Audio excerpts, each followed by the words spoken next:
So, napunta sa kuan sa isa ka simbahan sa makaraan nga simbahan dinhi sa tawag ining Bohol. And naako dinhi sa simbahan sa Luon.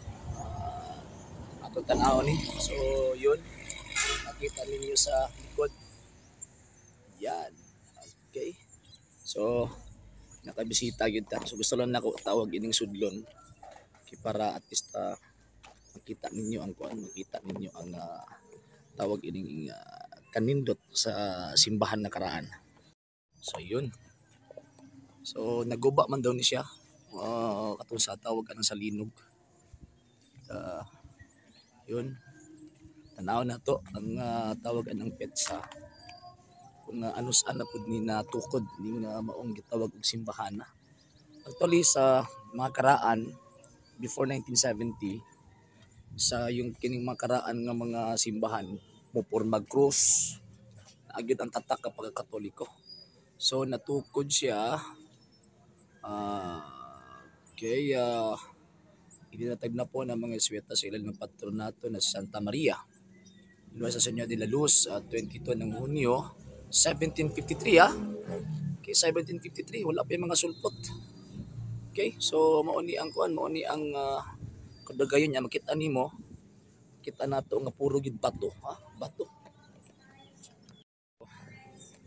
Sulod diri sa sulod simbahan.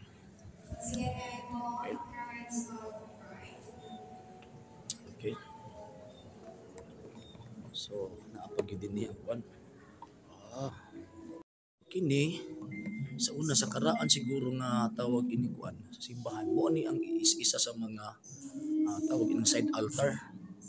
Kaya makita pamanato ang kuan, makita pamanato ang tawag ining misahanan, mo gini misahanan sa pari sa una.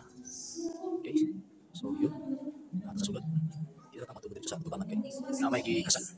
Yun. Okay. So, wala siyang sentro. Wala siyang side altar. Every tawag ng pillar haligi na siya kuan, na siya mga santos.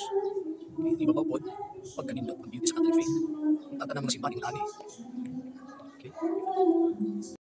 Kanindot ascension. Kita na to ang tawag ng beauty sa Catholic faith. Okay. So ang dito po ng taon puntaan is ang hindi sa idunta din is traditional mass. Grabe kaayo ang beauty sa kanindot sa Catholic faith before 1970 feel gid nimo ang kuan ang pagkabalaan sa kuan kabalaan sa lugar sa mga simbahan nga dapat tagtuan sa ako plano pohon basig kabalik tani pohon. So ato na punta sa isa ka area para sa lain na pud nga pagtan-aw sa mga old churches diri sa area sa Bohol. Asa na punta karon sir? Punta sa Maribohok. Maribohok na pud. Mo man ito naguba no? Nya pag giayon na lang. O giayon na lang. Giayon na lang. Sige sige.